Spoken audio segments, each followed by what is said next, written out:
కాకినాడ జిల్లాలో AP CM Chandrababu పర్యటిస్తున్నారు. పెద్దాపురంలో నిర్వహించిన స్వర్ణాంధ్ర స్వచ్ఛాంధ్ర కార్యక్రమంలో పాల్గొన్నారు. ప్రస్తుతం చంద్రబాబు మాట్లాడుతున్నారు. లైవ్ లో చూద్దాం.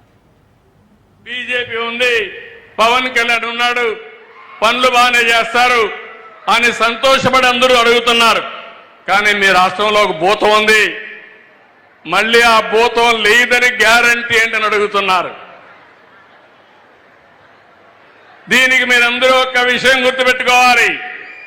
నేను ఆ రోజు అందరికీ చెప్పాను, ఈ భూతాన్ని పాతాళంలో కంట్రోల్ చేశాం, ఇంకా తిరిగి రాదని చెప్పాను. కానీ ఇక్కడ చూస్తే అరుంధతి సినిమా చూశారా మీరు? జ్ఞాపకం ఉందా మీకు? జ్ఞాపకం ఉంటే చేరిపోయికెత్తండి.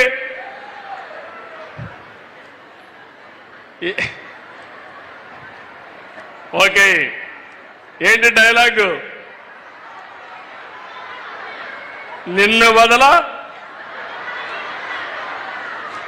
మీరే చెప్తే బాగుంటుంది.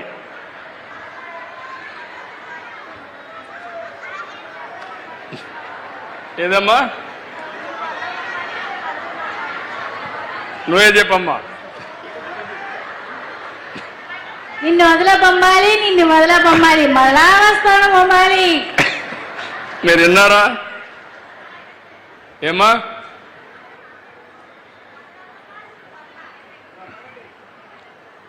ఆ అమ్మాయికి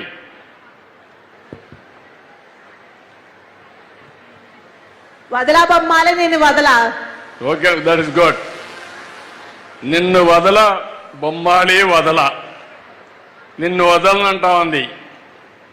అలాంటి అరుంధతిలో భూతమ్మ మళ్ళీ మీరు చూస్తే ఈ భూతం మళ్ళా పైకి వస్తా ఉంది. మొన్న సింగయ్య మీరు చూసుంటారు, నేనే సీఎం, కార్ డ్రైవర్ కూడా గవర్నమెంట్ డ్రైవరే, పోలీసు కూడా సెక్యూరిటీ అంతా పోలీసులంతా గవర్నమెంట్ వాళ్లే. అందరూ వెళ్ళారు. వెళితే వీళ్ళు ఇష్ట ప్రకారం తొక్కించుకుంటూ పోతే ఒక అతను వాళ్ళ కార్యకర్తే కారు కింద పడ్డాడు. కారు కింద పడితే మీరేం చేస్తారని అడుగుతున్నా మిమ్మల్ని. ముందు కాపాడతారా లేదా అని మిమ్మల్ని అడుగుతున్నా. తీసి పొదల్లో బారేశారు. ఆ మనిషి చావు బతుకుల్లో ఉంటే అంబులెన్స్ వచ్చి తీసుకుపోతే అక్కడ వీడియో ఏమీ లేకుండా చేసి కడాన అతను చనిపోయిన తర్వాత ఆ వీడియో బయట వస్తే, ఆ వీడియో బయట వచ్చిన తర్వాత ఆయన భార్యను పిలిపించి బెదిరించి ప్రలోభ పెట్టి అంబులెన్స్ వాళ్ళు చంపేశారని చెప్పి అంటారు. ఇలాంటి వ్యక్తిని ఏమనాలని నేను అడుగుతున్నా. మొన్ననే నెల్లూరుకి వెళ్ళారు. నెల్లూరుకి వెళ్ళి అక్కడ మనుషులు రాకపోతే బంగారుపాలెంలో వచ్చిన మనుషుల యొక్క ఫోటో పెట్టి మార్ఫింగ్ పెట్టి ఆ ఫోటో ఇచ్చి ప్రచారం చేసుకునే పరిస్థితికి వచ్చారు. నిన్న అమరావతి మునిగిపోయిందని ప్రచారం. మొన్నటి వరకు అమరావతికి డబ్బు ఇవ్వద్దని అందరికీ లెటర్లు పెట్టి ఇది అమరావతిలో జరుగుతుంది, గవర్నమెంట్ ఆఫ్ ఇండియా 15,000 కోట్ల రూపాయలు డబ్బులు శాంక్షన్ చేసి నిధులు లేకుండా అడ్డం పడ్డారు. నిన్న మళ్లీ మునిగిపోతుందని ఫేక్ ప్రచారం చేసే పరిస్థితి వచ్చింది. నేను ఒకటే చెప్తున్నా, అమరావతి మునగలేదు, మునిగిపోయింది మీ పార్టీ. భవిష్యత్తులో పైకి రాకుండా భూస్థాపితం కాబోయేది మీ పార్టీ. కానీ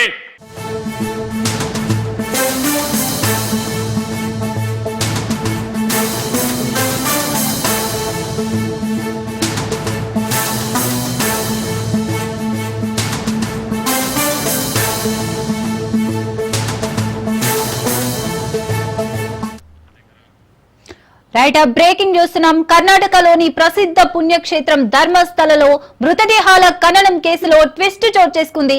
ధర్మస్థల కేసులో ఫిర్యాదు చేసిన వ్యక్తిని అరెస్ట్ చేశారు పోలీసులు. నిన్న సాయంత్రం నుంచి ఈ రోజు ఉదయం వరకు ప్రశ్నల వర్షం కురిపించారు. సిట్ కు తప్పుడు సమాచారం ఇచ్చినట్లు గుర్తించారు. ఫిర్యాదుదారుడు చెప్పినవన్నీ అబద్దాలేనని సిట్ తేల్చింది. 1995 నుంచి 2014 వరకు మహిళల మృతదేహాలు పూడ్చానని పోలీసులకు మాజీ శానిటరీ వర్కర్ ఫిర్యాదు చేశాడు. ఫిర్యాదు ఆధారంగా ధర్మస్థలలో పలు చోట్ల తవ్వకాలు జరిపారు. తవ్వకాల్లో ఎలాంటి అస్థిపంజరాలు లభించలేదని సిట్ తెలిపింది. ఫిర్యాదుదారుడు చెప్పినవన్నీ అబద్దాలేనని తేల్చింది.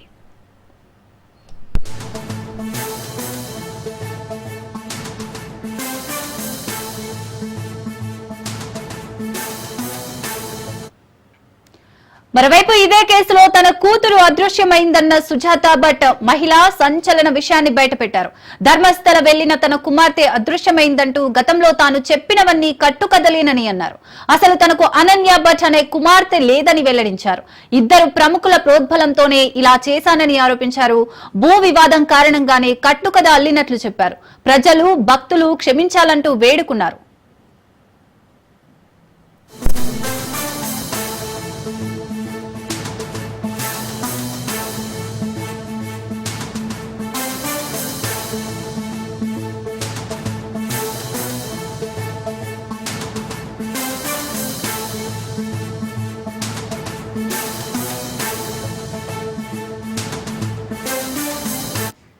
రాష్ట్రంలో పండిన ఆయిల్ ఫామ్ పంటను రాష్ట్రంలోని ఆయిల్ ఫామ్ ఫ్యాక్టరీలకే అందించేలా తగిన చర్యలు తీసుకోవాలని మంత్రి తుమ్మల నాగేశ్వరరావు ఆదేశించారు.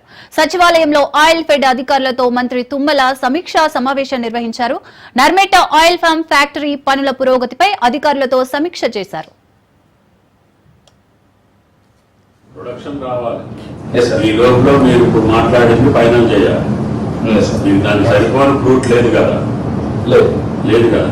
అందుకని ప్రైవేట్ కంపెనీని మొత్తం అసెస్ చేసుకోవాలా, మీరు అసెస్ చేసుకోవాలా. అది కంటిన్యూగా 5 టన్సే కదా అడాల్సి ఫస్ట్ ఇనిషియల్ గా 30 టన్ ఉంది.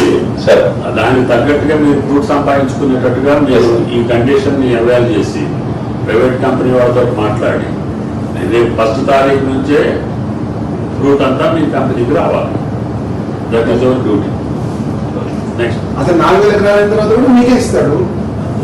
దాన్ని దృష్టిలో పెట్టుకోవాలి. లాస్ట్ టైం మీరు ఎట్లా ఆడతారు నుంచి మనం minister of new renewable energy నుంచి కూడా 3.6 crore సబ్సిడీ రిలీజ్ అయింది సార్. మనకు 1.5 మెగావాట్ కూడా 1 crore. కానీ పక్క బోర్డర్లో పెట్టుకొని మన పంట అంతా తీసుకెళ్లి అక్కడ చేస్తాం.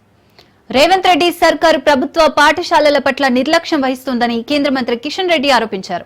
ప్రభుత్వాలు మారిన పాఠశాలల్లో మౌలిక సదుపాయాలు మారడం లేదని కేంద్ర మంత్రి ఆవేదన వ్యక్తం చేశారు. ప్రభుత్వ హాస్టల్స్ లో విద్యార్థులకు నాణ్యమైన భోజనం అందడం లేదని కిషన్ రెడ్డి ఆరోపించారు. మండలానికి ఇంటర్నేషనల్ స్కూల్ అంటున్న కాంగ్రెస్ సర్కారు వాడుకలో ఉన్న స్కూళ్లకు మరమ్మతులు కూడా చేయడం లేదని, విద్యుత్తో మంచినీటి సౌకర్యం కల్పించడం లేదని కిషన్ రెడ్డి ఫైర్ అయ్యారు. విద్యార్థులకు నోట్ బుక్స్ పంపిణీ సందర్భంగా కిషన్ రెడ్డి తెలంగాణ ప్రభుత్వంపై విమర్శలు గుప్పించారు.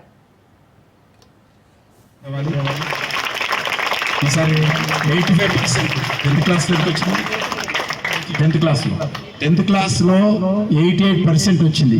ఈ సంవత్సరము ఎంత రావాలా? 10th క్లాస్ వాళ్ళు చేతులు ఎత్తండి.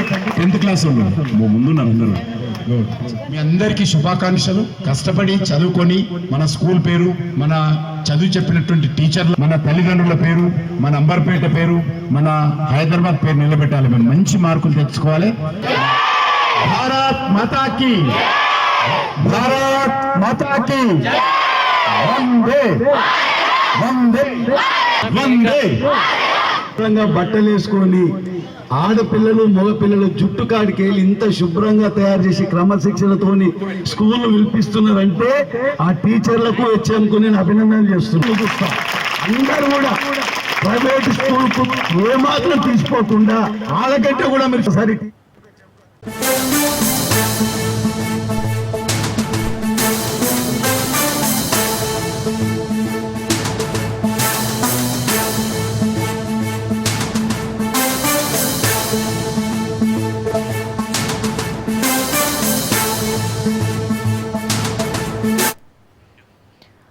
కాంగ్రెస్ పై యాదవ సామాజిక వర్గం నేతలు అసంతృప్తి వ్యక్తం చేశారు. యాదవులకు పదవుల్లో ప్రాధాన్యత ఇవ్వకపోవడంపై కాంగ్రెస్ యాదవ నేతలు ఆగ్రహం వ్యక్తం చేశారు. లోకల్ బాడీ ఎన్నికలకు ముందే తమకు పదవుల్లో అవకాశం కల్పించాలని డిమాండ్ చేశారు. మంత్రి పదవి, ప్రభుత్వ సలహాదారు, 5 కార్పొరేషన్ చైర్మన్లు, 5 డీసీసీ అధ్యక్షుల పదవులతో పాటు జూబ్లీహిల్స్ ఉప ఎన్నిక టికెట్ యాదవ్ సామాజిక వర్గానికి ఇవ్వాలని పట్టుబట్టారు. స్థానిక సంస్థల ఎన్నికలకు ముందే గొల్ల కురపులకు పదవులు ఇవ్వాలని, లేకుంటే పార్టీకి నష్టం కలుగుతుందని హెచ్చరించారు. ఇవాళ జరిగే పొలిటికల్ అఫైర్స్ కమిటీలో యాదవులకు జరిగిన అన్యాయంపై చర్చించాలని కోరుతూ కాంగ్రెస్ యాదవ సామాజిక నేతలు పీఏసీ కమిటీ సభ్యులకు వినతి పత్రం అందించారు.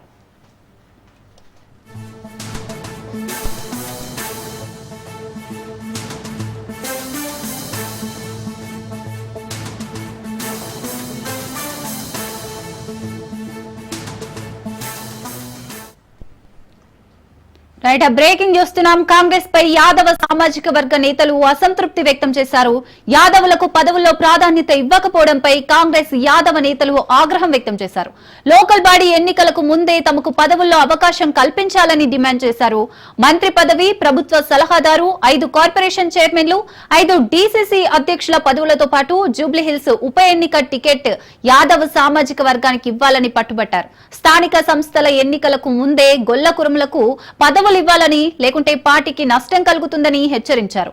ఇవాళ జరిగే పొలిటికల్ అఫైర్స్ కమిటీలో యాదవులకు జరిగిన అన్యాయంపై చర్చించాలని కోరుతూ కాంగ్రెస్ యాదవ సామాజిక నేతలు పీఏసీ కమిటీ సభ్యులకు వినతి పత్రం అందించారు.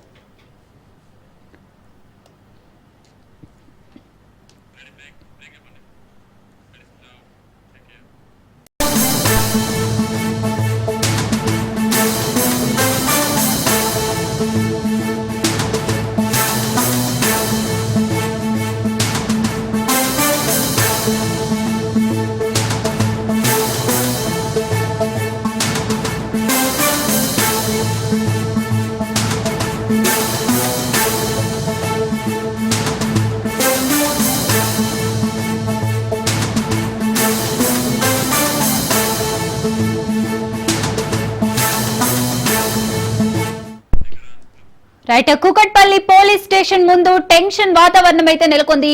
న్యాయం చేయాలంటూ పిఎస్ ఎదుట బాలిక తల్లిదండ్రులైతే ధర్నా చేస్తున్నట్టుగా తెలుస్తోంది. సహస్రను హత్య చేసినందుకు రాస్తారోకో చేయడానికి సహస్ర తల్లిదండ్రులైతే ప్రయత్నిస్తున్నారు. కుకట్పల్లి పోలీస్ స్టేషన్ ముందు టెన్షన్ వాతావరణం అయితే నెలకొంది.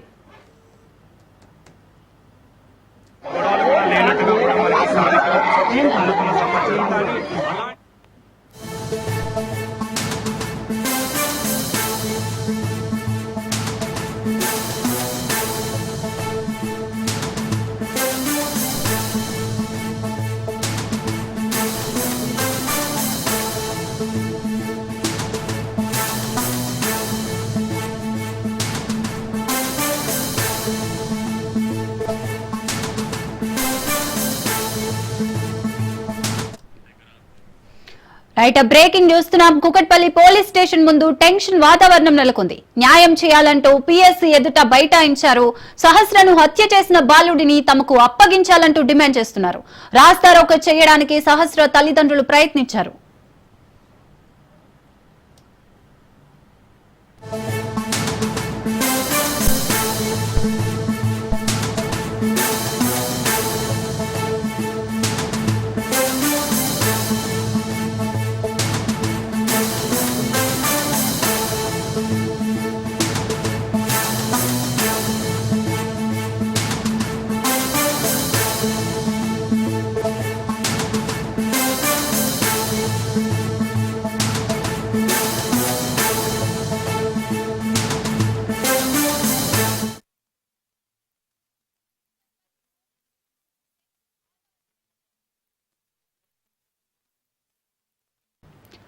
కుకట్పల్లి పోలీస్ స్టేషన్ ముందు టెన్షన్ వాతావరణం అయితే నెలకొంది. న్యాయం చేయాలంటూ పీఎస్ ఎదుట బైఠాయించారు. సహస్రను హత్య చేసిన బాలుడిని తమకు అప్పగించాలంటూ డిమాండ్ చేస్తున్నారు. రాస్తారోకో చేయడానికి సహస్ర తల్లిదండ్రులు ప్రయత్నించారు.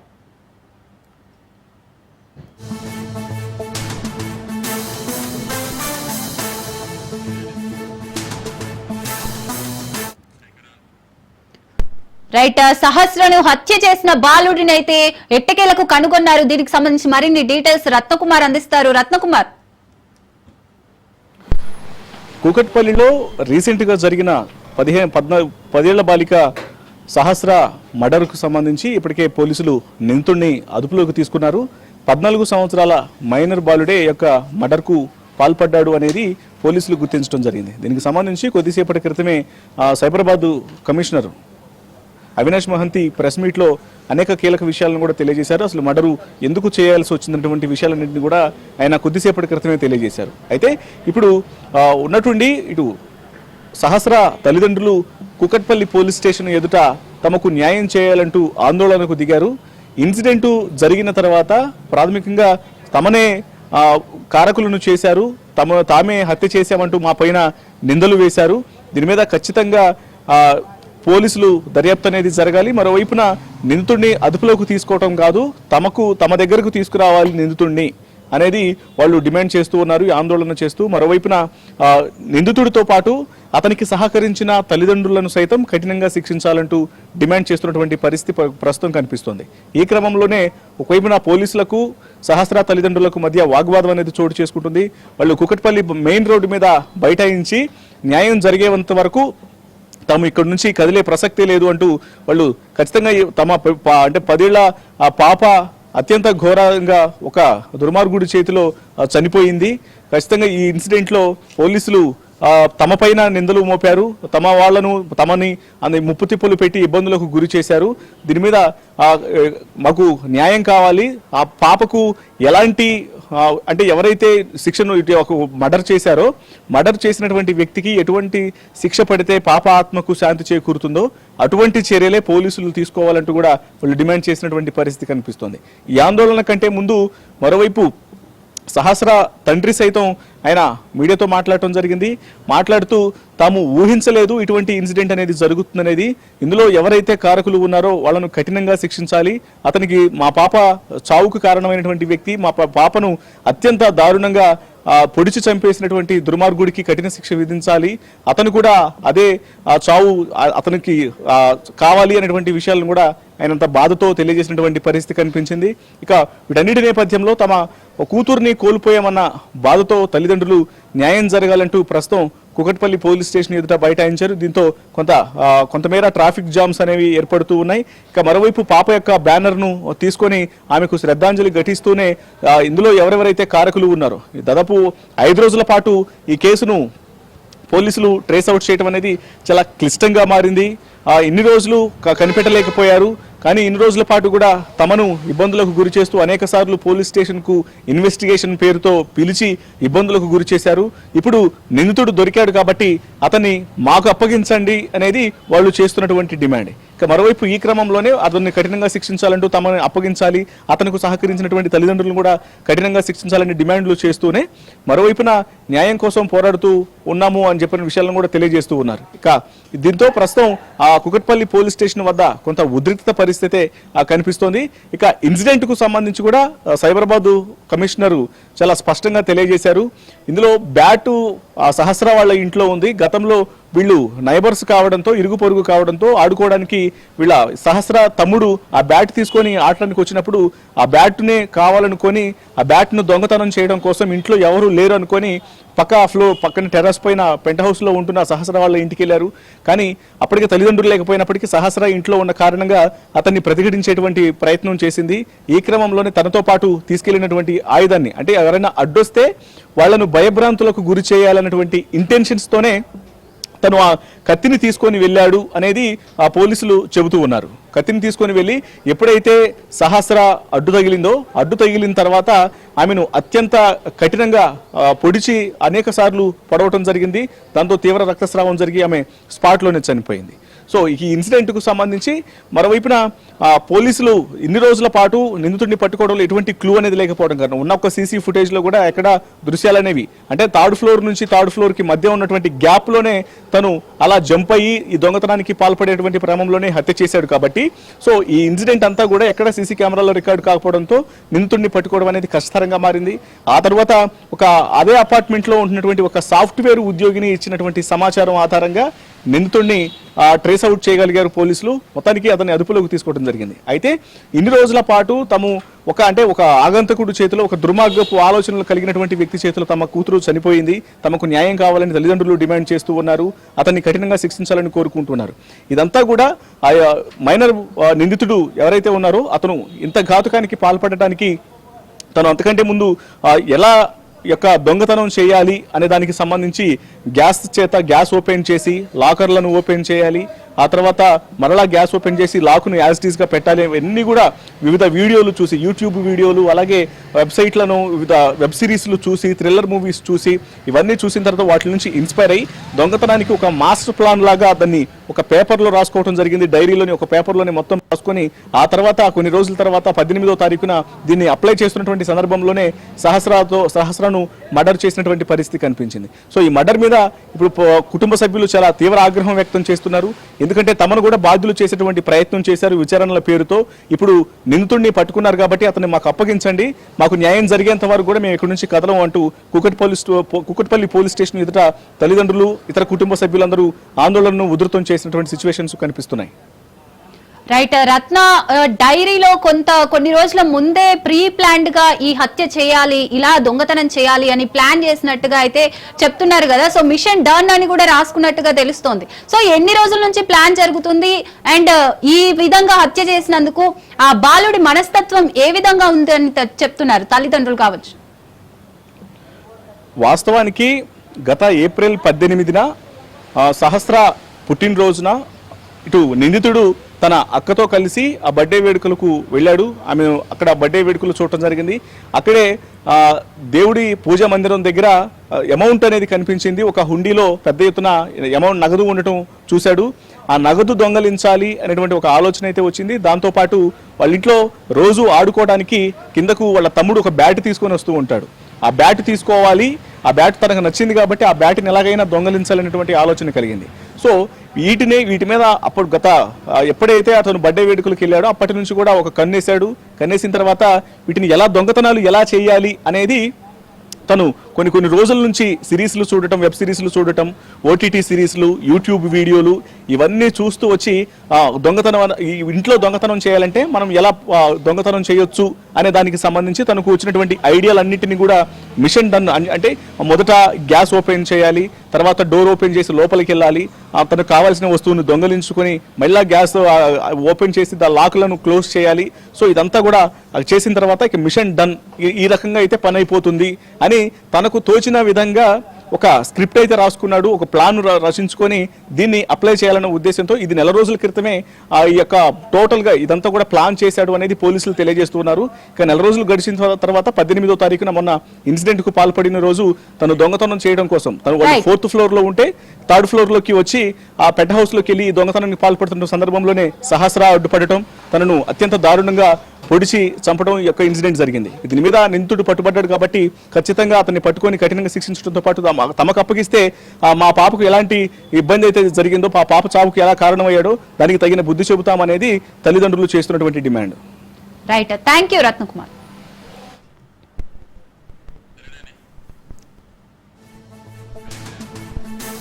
రైట్, భాగ్యనగర్ గణేష్ ఉత్సవ సమితి సభ్యులు మాట్లాడుతున్నారు, లైవ్ లో చూద్దాం. వినాయక సాగర్తో పాటు నగరం చుట్టూ అనేక ప్రాంతాల్లోపట యథావిధిగా నిమజ్జనోత్సవం జరుగుతుంది. దీనికి సంబంధించి ఇప్పటికే జిహెచ్ఎంసీ, హెచ్ఎండిఏ, పోలీసు కమిషనర్లతోటి సమన్వయ సమావేశాలు పూర్తి చేసి అన్ని ఏర్పాట్లు చేయడం జరుగుతుంది. ప్రతి సంవత్సరం ఒక స్ఫూర్తిని ప్రజల్లోపట జాగృతం చేయడానికి భాగ్యనగర్ గణేష్ ఉత్సవ సమితి ప్రయత్నం చేస్తుంది. భాగ్యనగరం లోపట 1,40,000 గణపతి మండపాల ప్రతిష్ఠ జరుగుతూ ఉంది. సుమారు 30-35 లక్షల మంది ప్రజలు ప్రత్యక్షంగా ఈ ఉత్సవాల్లో భాగమవుతారు. స్వదేశీ స్ఫూర్తిని ప్రజల్లోపట జాగృతం చేయడానికి ఈ సంవత్సరం గణపతి మండపాల కేంద్రంగా ఆ ప్రచారాన్ని ముందుకు తీసుకెళ్తున్నాం. భారతీయ సాంస్కృతిక గొప్పదనాన్ని చాటే విధంగా కార్యక్రమాలు నిర్వహించాలని మండప నిర్వాహకులకు పిలుపునిస్తా ఉన్నాం. స్వదేశీ స్ఫూర్తిని అందుకొని స్థానిక స్వదేశీ ఉత్పత్తులను మీరు ఈ యొక్క గణపతి మండపాలలో ఉపయోగించేటువంటి వస్తువులు కానీ, పండుగల పూట కొనుగోలు చేసేటువంటి వస్తువులు కానీ స్థానిక స్వదేశీ ఉత్పత్తులను కొనుగోలు చేయండి అనేటువంటి నినాదాన్ని భాగ్యనగర్ గణేష్ ఉత్సవ సమితి ఇస్తుంది, పిలుపునిస్తూ ఉంది. ఒక భాగ్యనగరంలోనే 5,000 కోట్ల రూపాయలు హిందూ సమాజం ఈ పండుగల లోపల ఖర్చు చేస్తుంది. కాబట్టి మన స్థానిక హిందూ కుటుంబాల లోపల కూడా పండుగ వాతావరణం తీసుకొని రావాలి. ఆ రకంగా మీరందరూ కూడా కృషి చేయాలని చెప్పి పిలుపునిస్తూ ఉంది. మొత్తం భాగ్యనగరాన్ని ఈ ఉత్సవాల సందర్భంగా కాషాయమయంగా అలంకరిస్తూ ఉన్నాము.